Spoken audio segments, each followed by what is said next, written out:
Graça e paz de Cristo. Hoje é dia 8 de julho e nós vamos ler Provérbios, capítulo 8. Você que é novo no canal, nós sempre fazemos a leitura de Provérbios todos os meses e o livro de Provérbios é um livro que é formado por 31 capítulos que trazem conselhos para uma vida feliz, de sucesso, realização, satisfação. E se você lê o livro de Provérbios diariamente para tirar lições e colocar em prática na sua vida, você certamente vai ter resultados melhores em toda a sua vida.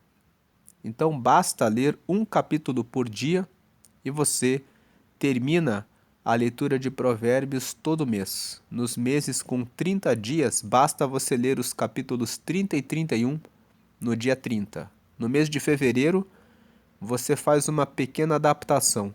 Lê o capítulo 1 e o capítulo 2 no dia 1º, porque os capítulos 1 e 2 têm uma relação entre si, e lê os capítulos 8 e 9 no dia 7. E aí, lê os capítulos 30 e 31 no dia 28. Agora, nesse mês, que nós temos exatamente 31 dias, vamos ler um capítulo por dia. E Provérbios 8 fala sobre o valor da sabedoria. Veja o verso 1. Escutem, a sabedoria está gritando, a compreensão está chamando em alta voz. Você vê aqui que Provérbios 8 começa com um alerta. Ele diz: escutem, que significa prestem atenção.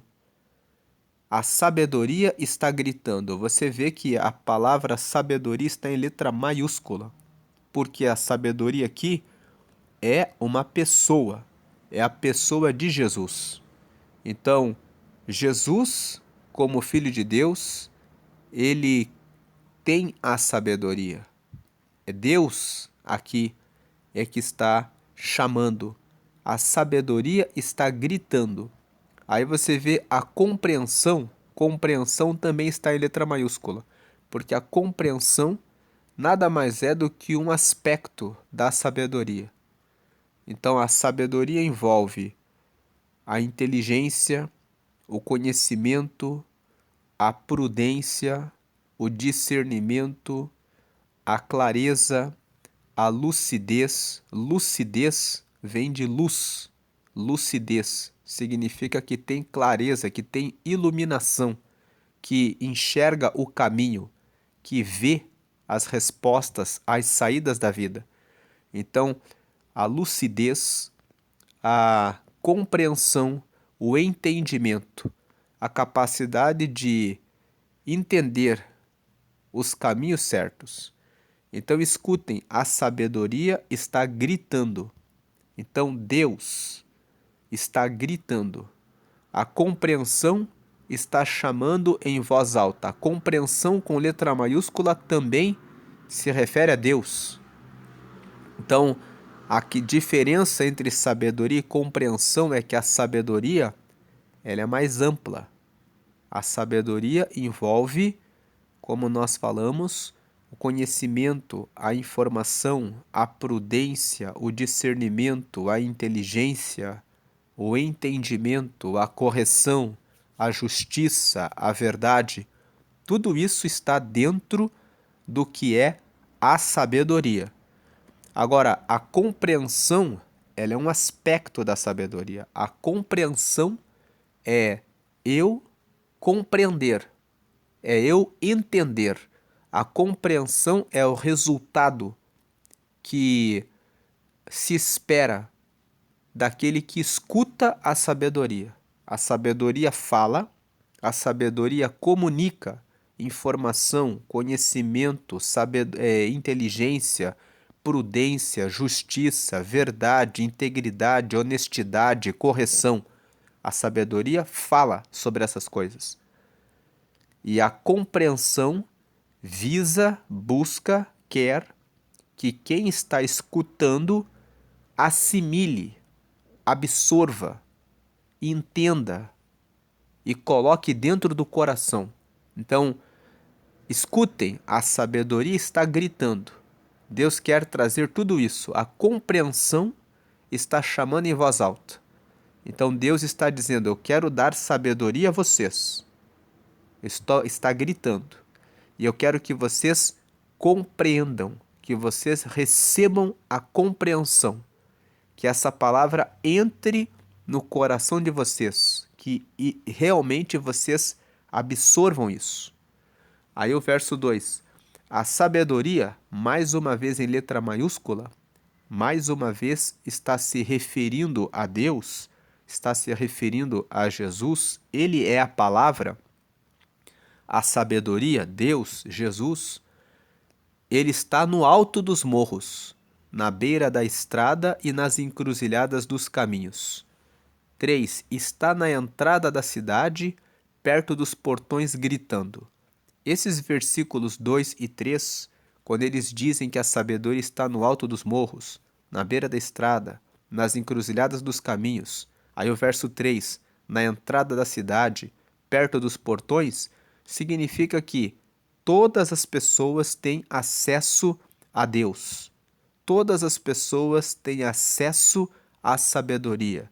Sempre Deus coloca alguém no nosso caminho, seja no alto dos morros, seja na beira da estrada, seja na encruzilhada dos caminhos. Isso representa que não importa onde você mora, Deus sempre vai colocar alguém no caminho para falar a respeito do caminho dele, para revelar com clareza, com lucidez, com prudência, com entendimento, com inteligência, como andar pelo caminho certo.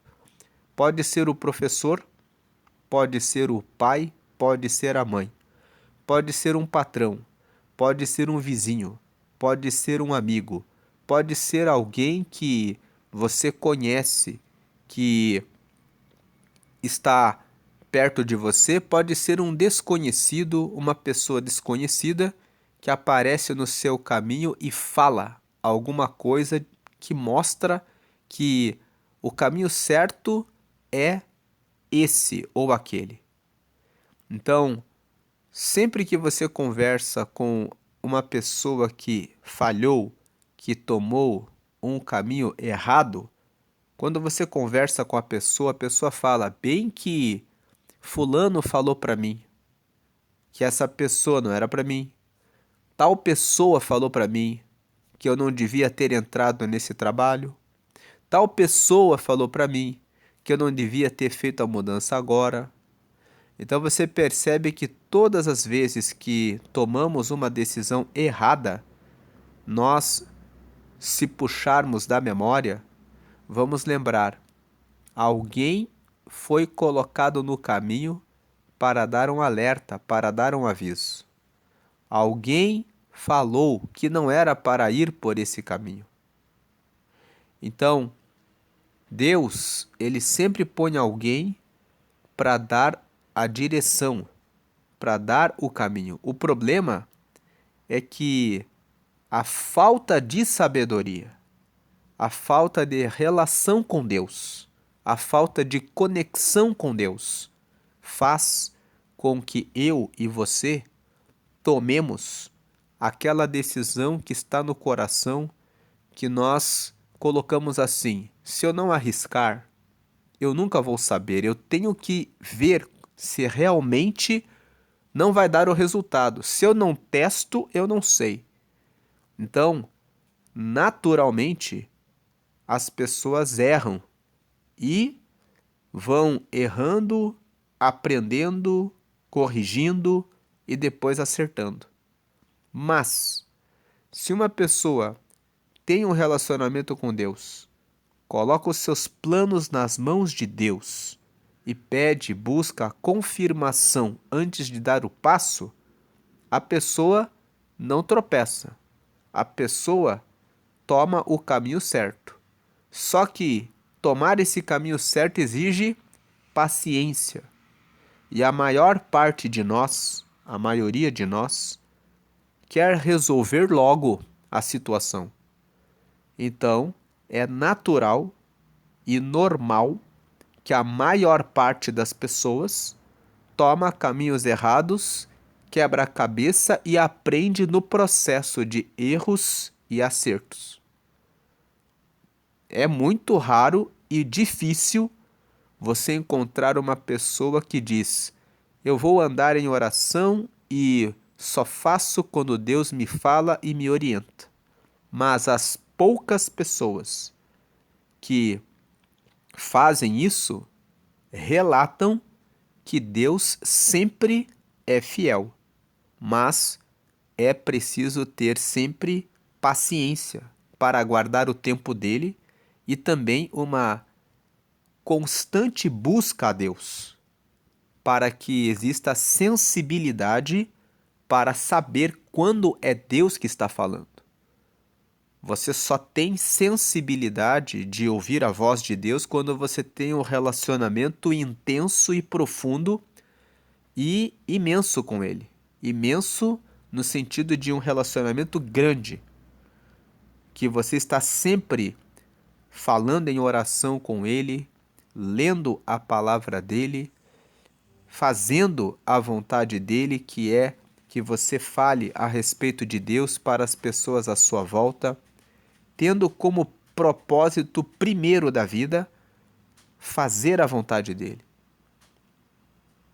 Então, as pessoas que seguem nessa direção recebem a resposta de Deus.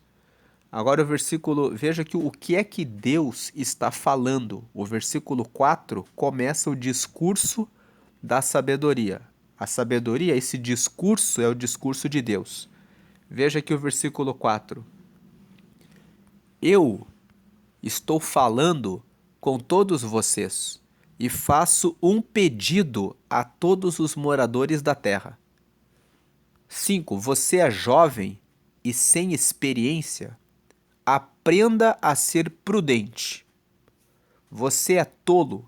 Aprenda a ter juízo. Verso 6. Escutem, pois digo coisas importantes. Tudo o que eu digo é certo. 7. O que eu digo é verdade, pois odeio a mentira. 8. Tudo o que afirmo é verdadeiro. Nada do que falo é enganoso ou falso. Então você vê aqui que a sabedoria, no versículo 5, ela anda com a prudência. Deus quer que o jovem, veja o verso 5, você é jovem e sem experiência, aprenda a ser prudente. Então, a sabedoria anda com a prudência. Deus quer que os seus filhos, que os moradores da terra, não são só os filhos. Veja o versículo 4. Eu estou falando com todos vocês e faço um pedido a todos os moradores da terra. Deus não discrimina as pessoas. Existem pessoas que não querem buscar a Deus e Deus respeita a decisão delas. Mas Deus, Ele quer a todos. Ele fala para todos, indistintamente. Ele não discrimina ninguém por raça, classe social, altura, aparência. Não importa se alguém de repente disse alguma coisa a você, de repente você visitou uma igreja e as pessoas maltrataram você. Tem muita gente que diz: eu nunca mais piso na igreja.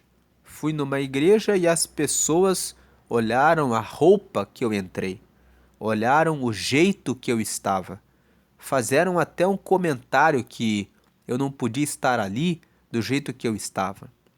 Pode ser que alguém tenha discriminado você em razão do seu jeito, da sua aparência, da sua classe econômica, da sua vida, mas Deus, Ele não discrimina você. Veja o verso 4. Eu estou falando com todos vocês e faço um pedido a todos os moradores da terra. Deus não excluiu você. Você faz parte do plano de Deus. Agora o verso 5. Você é jovem e sem experiência? Aprenda a ser prudente. Deus quer que você tenha sabedoria e que você seja prudente. Prudente é a pessoa que presta atenção antes de tomar uma decisão. Prudente é uma pessoa que busca conselhos de pessoas mais experientes a respeito daquele assunto antes de formar a sua opinião, de formar a sua decisão. Prudente é uma pessoa que vai buscar informação, não vai tomar uma decisão apressada, mas vai pensar a respeito do que vai fazer da sua vida. Então você é jovem e sem experiência, aprenda a ser prudente. Verso 5 ainda, você é tolo, aprenda a ter juízo. Então não pensa, busque saber a respeito do que é bom, do que é verdadeiro, do que é honesto, do que é íntegro. Busque ter juízo. Aí o verso 6, escutem, pois digo coisas importantes. Tudo que eu digo é certo. Então a sabedoria anda com a prudência, no versículo 5. No versículo 6, a sabedoria anda com o que é certo. Só anda com o que é certo. O que é falso, ela não anda com o que é falso. A sabedoria não anda com o que é falso. Verso 7, o que eu digo é verdade, pois odeio a mentira. Então, a sabedoria anda com a verdade, anda com a prudência, com o juízo, com o que é certo e com a verdade. Nós estamos lendo aqui no verso 5 sobre ter prudência e ter juízo, no verso 6 sobre o que é certo, no verso 7 sobre o que é verdade. Agora o verso 8, a sabedoria só anda com o que é verdadeiro. Tudo o que afirmo é verdadeiro, nada do que falo é enganoso ou falso. Nenhum engano, nenhuma mentira, nenhuma falsidade ajuda você a seguir para o caminho certo. O engano, a mentira, a falsidade levam para o caminho do mal, para o caminho errado, para o caminho que você vai ter que ficar com medo a respeito do que você falou. Quando você mente, você não pode sustentar a sua palavra. Quando você engana, você tem que fugir, se desviar das pessoas que você enganou. Quando você é falso, você em algum momento acaba tropeçando e revelando a verdadeira intenção. Então nada disso tem relação com a sabedoria. Verso 9. Para a pessoa que tem compreensão, agora a palavra compreensão está em letra minúscula, porque compreensão aqui está falando a respeito de entender as coisas, de entendimento. Para a pessoa que tem entendimento, que entende as coisas, tem a compreensão. Qual compreensão que é? A compreensão de que a sabedoria anda com o que é verdadeiro, o que é justo, o que é honesto, o que é certo. A pessoa que compreende isso, a pessoa que tem compreensão, tudo é claro. Tudo é fácil de entender para quem é bem informado. Então, a pessoa que tem a boa informação de que vale a pena andar com prudência, com juízo, com o que é certo, com o que é a verdade, com o que é verdadeiro, ela compreende que vale a pena andar na sabedoria. Agora o verso 10. Aceite os meus ensinamentos em vez de prata, e o meu conhecimento em lugar de ouro puro. Tem pessoas que correm atrás da prata. Tem pessoas que correm atrás de ouro fino, de ouro puro. E tem pessoas que correm atrás da prata e do ouro fino e do ouro puro, mesmo tendo que fazer o que está errado. Eles correm atrás do dinheiro, correm atrás de coisas de riquezas e esquecem de seguir na sabedoria. Agora o verso 11. Eu sou a sabedoria. Agora volta a sabedoria em letra maiúscula. Deus está falando. Eu sou a sabedoria. Você que já leu a Bíblia pelo menos uma vez, já viu lá no livro de Êxodo, que um homem chamado Moisés foi falar com Deus. E ele perguntou para Deus: como que é o nome do Senhor? E Deus disse para Moisés assim: o meu nome é Eu Sou. Por quê? Eu sou todo-poderoso. Eu sou o que sou. Eu sou Deus. Eu falo e acontece. Eu mando a chuva e a chuva vem. Eu mando o calor, a tempestade, e vem o calor e vem a tempestade. Eu sou o Todo-Poderoso. Então, usando essa forma como Deus se revelou a Moisés, aqui no versículo 11, ele está dizendo: eu sou a sabedoria. Em outras palavras, e a palavra sabedoria está em letra maiúscula aqui, como se Deus estivesse dizendo: eu sou todo-poderoso e a sabedoria é minha. Eu sou a sabedoria. Eu tenho a informação, o conhecimento, o entendimento, a inteligência, a prudência, o discernimento, a clareza, a compreensão, a lucidez, a capacidade de mostrar qual é a resposta certa, o caminho certo, a porta certa em todo momento. Eu sou a sabedoria. Sou mais preciosa do que as joias. Tudo o que você deseja não pode se comparar comigo. Então, nada do que alguém possa buscar aqui nessa vida pode ser maior do que o próprio Deus. Ele é o grande Eu Sou. Ele tem todo o poder. E ele é o dono da sabedoria, o que traz o que é prudente, o que é justo, o que é verdade, o que é certo, o que é verdadeiro, aquilo que vai trazer a honra, a riqueza, a resposta certa para cada situação da sua vida. Agora o verso 12. Eu sou a sabedoria. Eu tenho a compreensão, o conhecimento e o juízo. Aqui o verso 12 reforça: com a sabedoria você tem a compreensão, a capacidade de compreender, entender, o conhecimento e o juízo. 13. Temer o Senhor é odiar o mal. Nós já falamos no dia 1º, quando lemos Provérbios capítulo 1, que o temor ao Senhor é o princípio da sabedoria. Os loucos desprezam a sabedoria. E nós explicamos que temer ao Senhor significa ter absoluto respeito pelo Senhor. Então, o verso 13, temer o Senhor Deus é odiar o mal.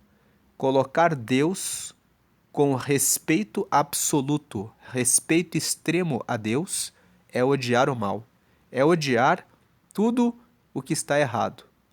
Agora, o que mais é temer o Senhor? O verso 13 diz: eu odeio o orgulho e a falta de modéstia, os maus caminhos e as palavras falsas.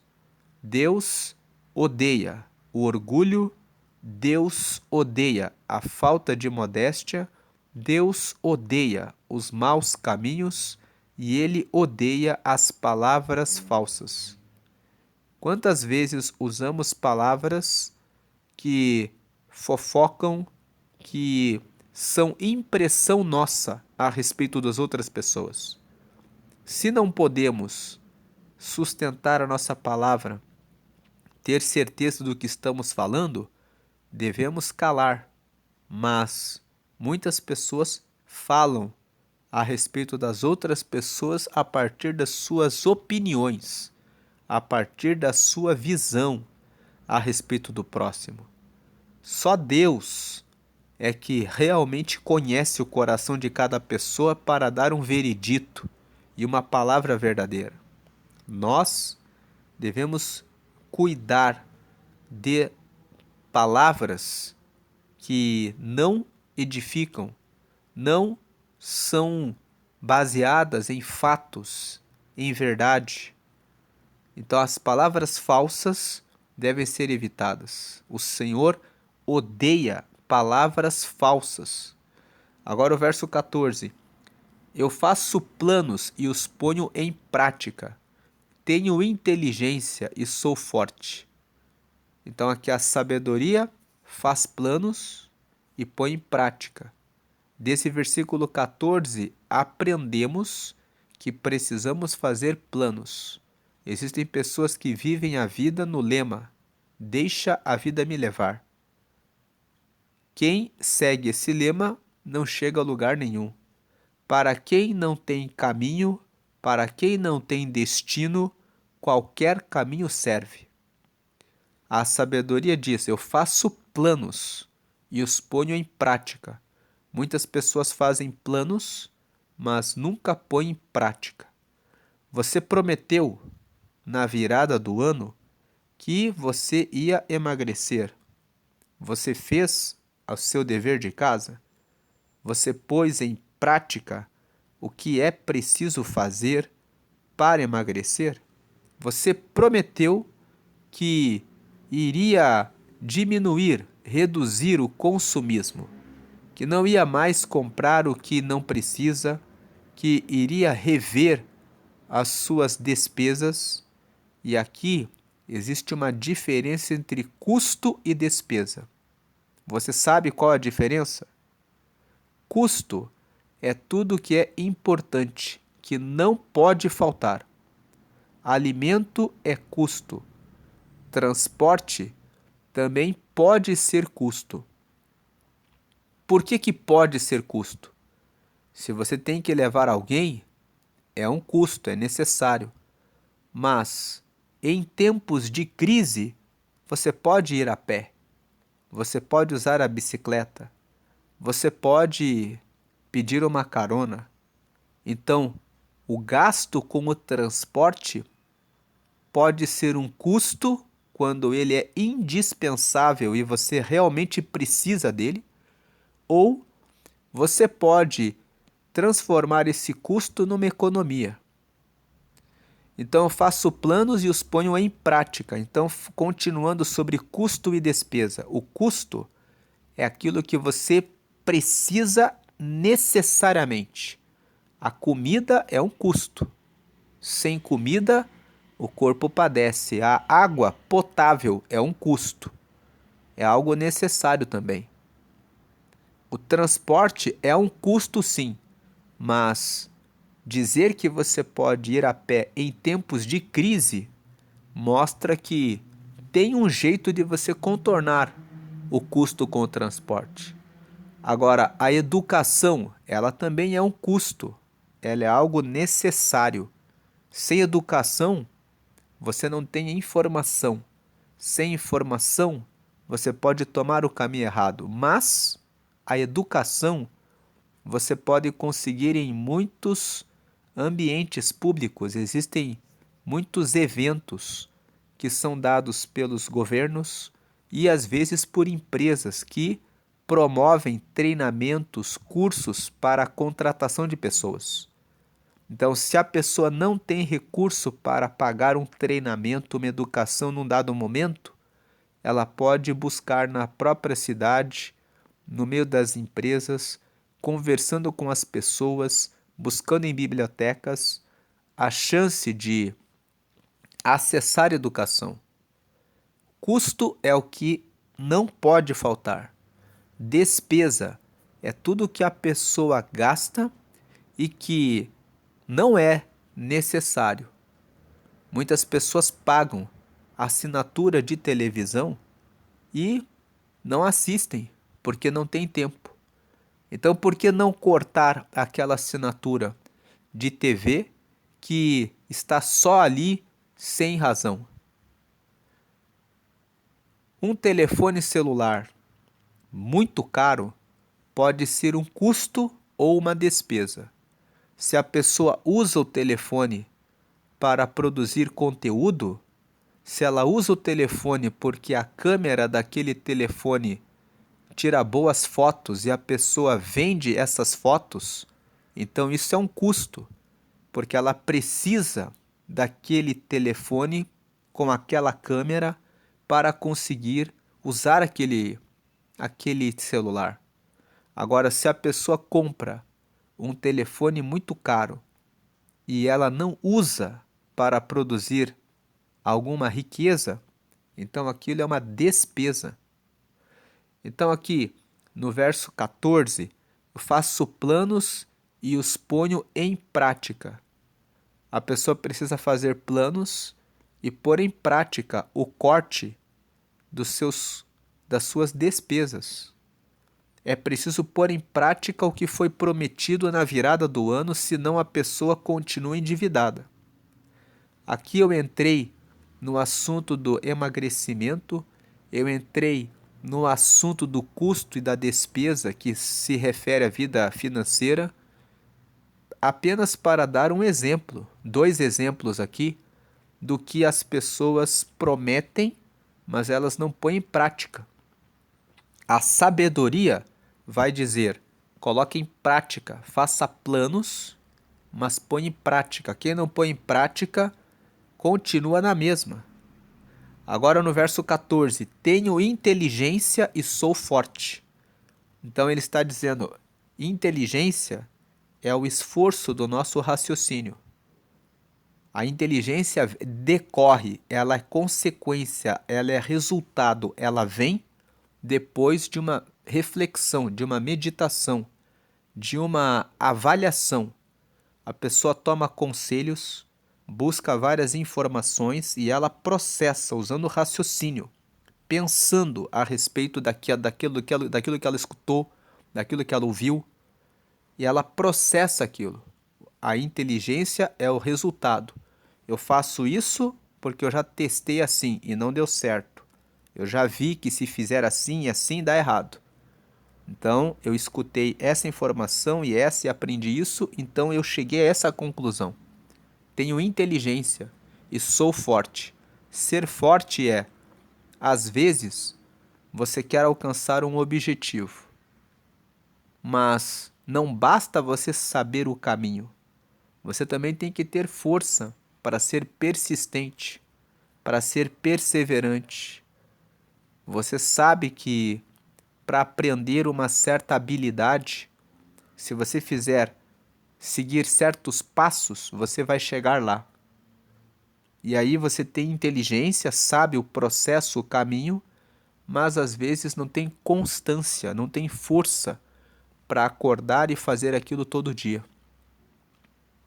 Não é difícil de entender que se você quer tocar um instrumento musical, se você quer aprender um novo idioma, que se você estudar todos os dias, depois de um tempo, você vai falar aquele idioma. Depois de um tempo, você vai tocar bem aquele instrumento. Não precisa ter muita inteligência para saber isso, mas é preciso ter muita força para todo dia praticar. É preciso ter força para todo dia estudar. É preciso ter determinação. Então, o versículo 14: eu faço planos e os ponho em prática. Quem tem sabedoria faz planos e põe em prática. Tenho inteligência, uso o raciocínio, aprende como que faz e sou forte. Tem constância, tem determinação. Começa e fala: eu sei que no final de um tempo, praticando todo dia, eu vou chegar lá. É preciso ter força. Está faltando o que para alcançar o resultado que você espera? Força. Então é tempo de ter força. Uma forma de você ajudar a você mesmo, a você mesma a ter força, é fazer planos com grupos.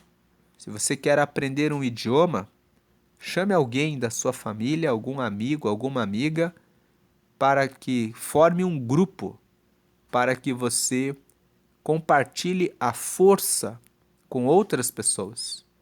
Quando alguém telefona para você e fala: vamos lá fazer aquela corrida, vamos lá fazer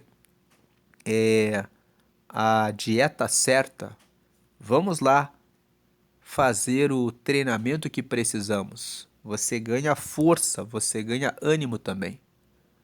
Lá em Provérbios 18, no versículo 1, está escrito que aquela pessoa que se isola, ela busca apenas o seu próprio interesse e ela vai contra a sabedoria. Por que Provérbios 18 fala isso? Porque a verdadeira sabedoria entende o valor dos relacionamentos. Relacionamentos são importantes, porque nos relacionamentos você consegue força, você consegue ajudar aquilo que você é forte e você consegue ser ajudado naquilo que você é mais fraco e precisa da força de outras pessoas. Agora o versículo 15. Eu ajudo os reis a governarem e os governantes a fazerem boas leis. Aqui no versículo 15, você pode ler aqui os reis como você.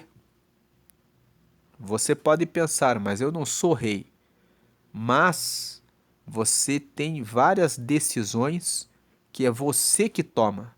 Você é o rei da sua vida, você é a rainha da sua vida nos temas sobre o que você vai comer, com quem você vai sair, as amizades que você vai escolher,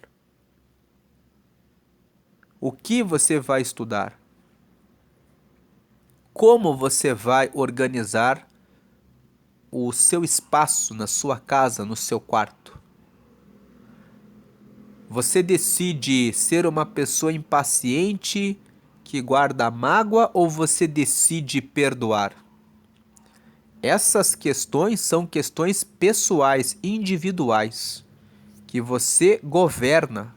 Você é rei e rainha nesse assunto. E quando o texto fala que eu ajudo os governantes a fazerem boas leis, você é governante da sua vida. Quais são as leis que você estabeleceu para a sua vida? Você pode criar algumas leis. Não faço amizades com pessoas que não têm relacionamento com Deus. Não quero essas pessoas influenciando a minha vida. Não quero elas dando conselhos, opiniões a respeito do que eu faço para não me levarem para o caminho errado. Você pode criar boas leis. Você pode criar uma lei em que eu honro a Deus acima de tudo, eu tenho temor ao Senhor. Quais são as leis que você criou para você mesmo, para você mesma? Você pode criar uma lei. O meu coração é guardado para Deus. Não existe espaço para mágoa, para raiva, para ira. A minha boca fala a verdade. Isso é uma lei. É uma lei que eu vou seguir. Então, versículo 15: eu ajudo os reis a governarem e os governantes a fazerem boas leis. A diferença entre reis e governantes é que os reis e os governantes escolhem andar com a sabedoria, então eles reinam e governam sobre a sua vida. Os escravos, os servos, os empregados são escravos da ira, da mentira, da cobiça, da raiva, da inveja. As pessoas estão muito presas à escravidão. Ela entra numa rede social, ela olhou alguma coisa da outra pessoa, o coração pegou a inveja, pegou a cobiça e a pessoa automaticamente ficou com raiva. Por que a minha vida é ruim? Por que a vida do outro é melhor? O rei, a rainha, o governante olha e fala: interessante isso daqui. Como que eu faço para alcançar esse resultado? O que eu preciso estudar? Como chegar a melhorar os meus passos, as minhas decisões? Como que eu posso ficar mais perto de Deus? Como que eu posso resolver isso aqui, aprender isso aqui e receber isso aqui? Os reis e os governantes vão pensar nas soluções, nas respostas, vão criar boas leis. As boas leis são: vou fazer o que é certo para alcançar os resultados que eu espero. 16. Os governadores governam com a minha ajuda. A sabedoria está dizendo: se você pedir ajuda para mim, que sou Deus, eu vou te ajudar. E também todas as autoridades e pessoas importantes da terra. Todas as pessoas que governam, governam bem quando estão ao lado da sabedoria, buscando a sabedoria. 17. Eu amo aquele que me ama, e quem me procura acha. Então, quem ama a Deus, Deus é a sabedoria. Aquele que ama a sabedoria e procura, vai encontrar. 18. Eu tenho riquezas e honras, prosperidade e justiça. Deus tem tudo isso com ele. Riquezas e honras e prosperidade e justiça. Riquezas está aqui no plural, não é apenas dinheiro. Riqueza emocional, sentimental, familiar, profissional. E também a abundância. Tenho riquezas e honras. Tem pessoas que têm riquezas, mas não têm honra. Conseguem riquezas enganando outras. Mas Deus tem riquezas e honras. Prosperidade significa crescimento. E justiça, o caminho certo. A pessoa consegue obter as riquezas, as honras e a prosperidade com justiça.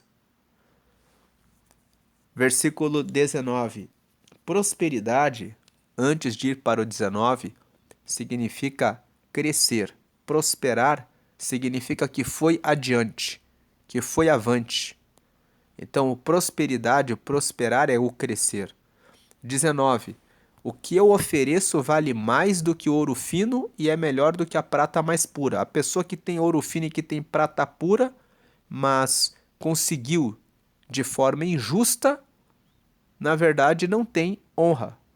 A pessoa que tem ouro fino e que tem prata mais pura, mas não cuida bem da família, não tem todas as riquezas. Conseguiu o dinheiro, mas perdeu a casa, perdeu a família, e tem muitas pessoas que conquistam muitas propriedades e dinheiro e perdem a família. Agora o versículo 20. Eu ando no caminho da honestidade e sigo os passos da justiça. Mais duas coisas que acompanham a sabedoria. Nós já lemos nos versículos anteriores que a sabedoria anda com a prudência, anda com o juízo, anda com o que é certo, anda com o que é verdade, anda com a verdade e com o que é verdadeiro. Depois nós vimos que a sabedoria traz as riquezas, as honras, a prosperidade e a justiça. E agora no verso 20, a sabedoria anda com a honestidade e com a justiça. Ele repete aqui a ideia da justiça.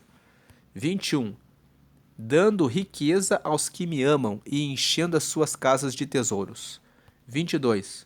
O Senhor Deus me criou antes de tudo, antes das suas obras mais antigas. 23. Eu fui formada há muito tempo, no começo, antes do princípio do mundo. 24. Eu nasci antes dos oceanos, quando ainda não havia fontes de água.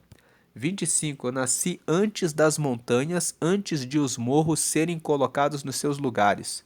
26. Antes de Deus ter feito a terra e os seus campos, ou mesmo o primeiro punhado de terra.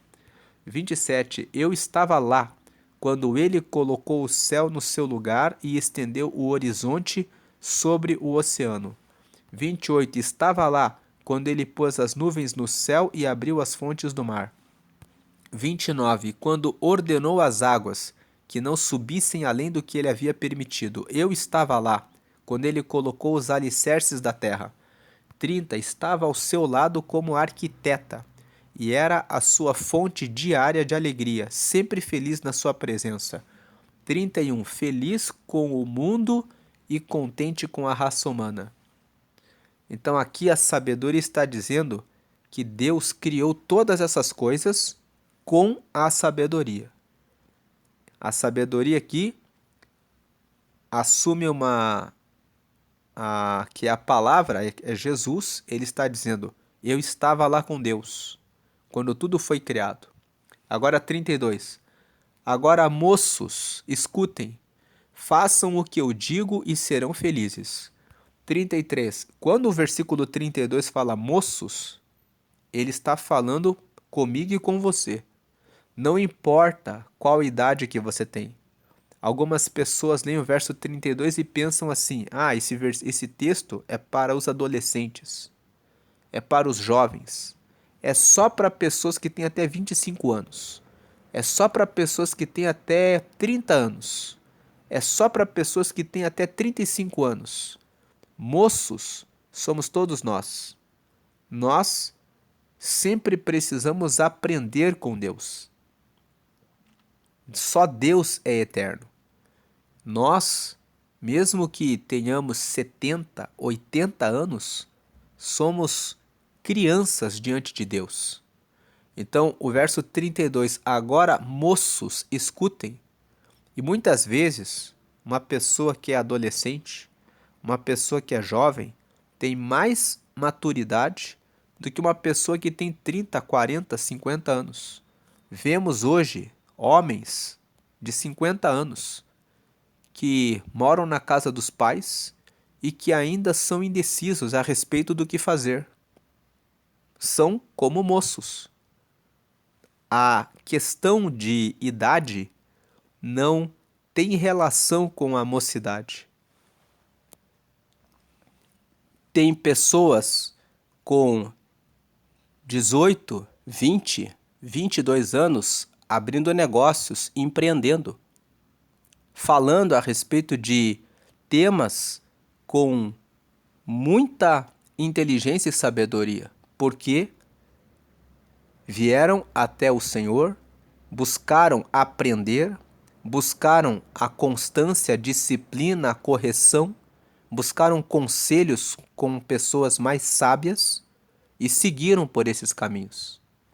Então, o 32, quando ele fala, agora moços, escutem, agora você que é inexperiente, que ainda não foi atrás de toda a sabedoria, conhecimento para crescer, vá atrás, façam o que eu digo e serão felizes. Veja que, mais uma vez, ele fala sobre o fazer, sobre o agir, sobre o pôr em prática. Façam o que eu digo e serão felizes e terão resultados. 33. Aprendam o que é ensinado a vocês. Sejam sábios. Não abandonem esses ensinamentos. O 33. Aprendam o que é ensinado a vocês. Se dediquem para colocar no coração, para pôr no cérebro, para pôr nos seus hábitos, na sua forma de ser, o que estão aprendendo. Sejam sábios, não abandonem esses ensinamentos. 34. Aquele que me ouve, aqui o ouvir é no sentido de obedecer, no sentido de ouvir e colocar em prática. Aquele que me ouve será feliz. Aquele que fica todos os dias na minha porta, esperando na entrada da minha casa. Veja que aqui fala sobre relacionamento com Deus. Aquele que sempre está na minha porta, aquele que sempre ora, aquele que sempre busca a palavra, aquele que sempre pede conselhos, aquele que sempre está buscando aperfeiçoar a sua inteligência, aquele que está sempre pensando em como eu posso melhorar, que está escolhendo os amigos, colocando para longe aqueles que trazem más influências e escolhendo amigos que estão comprometidos com a sabedoria, aqueles que estão na porta da casa do relacionamento com Deus, que esperam em Deus. Eles são felizes. 35. Pois quem me encontra, encontra a vida. Aquele que encontra a sabedoria, aqui a sabedoria é Cristo, é Jesus. Aquele que encontra Jesus e que segue a sua palavra, o que ele ensina, os seus ensinamentos, e o Senhor Deus ficará contente com ele. 35. Pois quem me encontra, encontra a vida, e o Senhor Deus ficará contente com ele. E o 36. Mas quem não me encontra, prejudica-se a si mesmo. Todos os que me odeiam amam a morte. E aqui se encerra o discurso da sabedoria. Você vê que esse discurso da sabedoria começa no versículo 4 e termina aqui no versículo 36. Você vê aqui que fecham as aspas, aqui no versículo 36. As aspas aqui se abrem no versículo...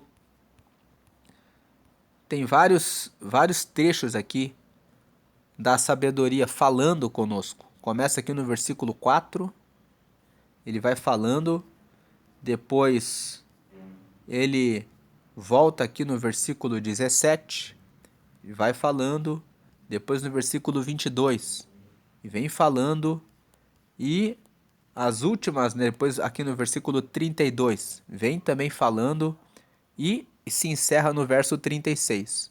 É o discurso da sabedoria.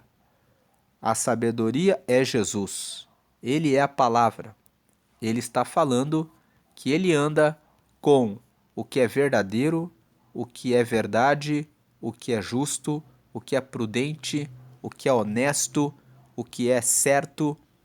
E se você andar por esse caminho, você será feliz. Essa é a meditação de Provérbios 8. Nós fizemos essa leitura na NTLH. NTLH significa Nova Tradução na Linguagem de Hoje. Essa foi a versão que nós lemos. E se você nunca tinha lido esse texto nessa versão, fica aqui essa dica. Se você já tentou ler a Bíblia, achou muito difícil e pensa assim, é difícil de ler a Bíblia, leia essa versão, a NTLH, Nova Tradução na Linguagem de Hoje. Você viu que o texto é mais compreensível, é mais atual, e você, quando lê nessa versão, você entende com mais rapidez, com mais facilidade o texto bíblico. Então não desista de ler a Bíblia. Não pense, eu vou desistir porque é muito difícil.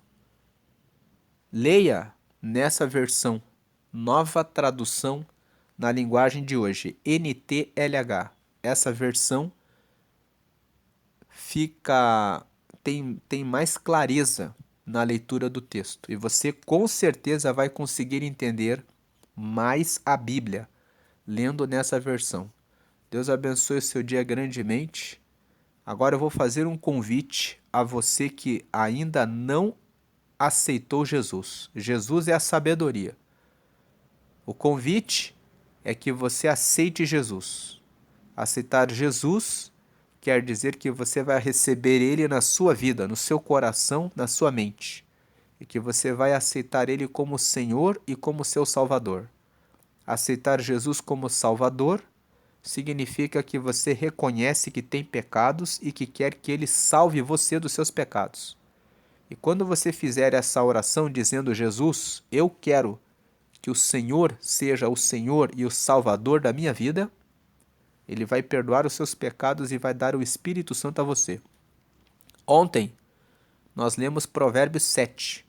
Nós explicamos que o Espírito Santo foi deixado por Jesus para ser o nosso melhor amigo. Nós comentamos que o Espírito Santo é o próprio Deus em nós. Que quem recebe Jesus recebe o Espírito Santo na sua vida. Então você vai ter o Espírito Santo que vai ser a presença de Deus em você até o último suspiro da sua vida. E depois ele vai ajudar você a chegar até o céu. E você aceitando Jesus, você tem o seu nome registrado no céu, no livro da vida. Significa que o seu nome é registrado no cartório de Deus. Da mesma forma que quando uma criança nasce, o nome dela é registrado no cartório. Quando você recebe Jesus, o seu nome é registrado no livro da vida, que é um livro que fica no céu com os nomes dos que aceitaram Jesus. Haverá um dia de julgamento final, conforme diz Apocalipse 20. A Bíblia fala sobre o juízo final em Apocalipse no capítulo 20. Lá está escrito que os que estiverem com o nome no livro da vida herdarão o reino dos céus.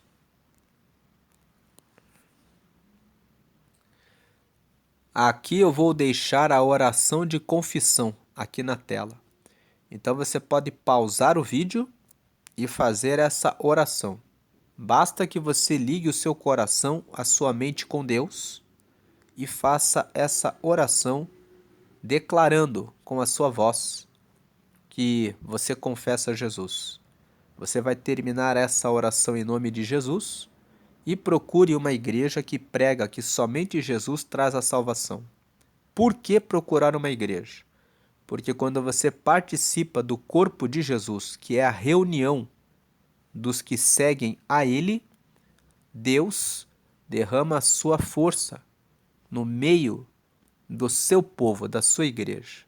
O Salmo 133 fala: ó quão bom e suave é que os irmãos vivam em união. Deus ama a união. Ele ama que cada pessoa colabore em ajudar o próximo naquilo que o próximo precisa e que cada um receba o socorro e a ajuda para crescer, aprendendo com aquilo que o outro já tem de melhor. Deus trabalha na comunhão. Ele fala que nós somos o corpo dele. Ele é o cabeça. Nós fazemos parte do corpo como células que fazem parte do corpo espiritual. Então faça essa oração e entregue a sua vida para Jesus. Eu vou deixar aqui no canto superior direito o capítulo 16 do Evangelho de João. Nesse capítulo 16, Jesus fala sobre o Espírito Santo como nosso amigo. Então, eu te convido a assistir esse vídeo. É João, capítulo 16. Foi gravado na época da Páscoa. Nós fizemos a gravação de João 16 na época da Páscoa. No mês da Páscoa, nós lemos um capítulo por dia de João. Então, mas nós falamos sobre esse texto. Siga esse vídeo, escute João 16 e você vai entender o que Jesus falou sobre a entrega dele, sobre a vinda do Espírito Santo sobre nós. Você vai entender a importância do Espírito Santo. Deus abençoe a sua vida grandemente e eu te convido a acompanhar os próximos dias da leitura de Provérbios. Até o dia 31, nós vamos ler cada dia um capítulo.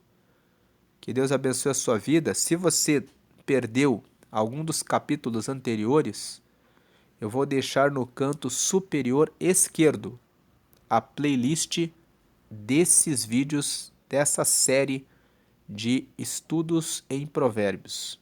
Você vai ter acesso aos vídeos dos capítulos 1 até o capítulo 7. E o capítulo 8, porque eu vou colocar nessa playlist também.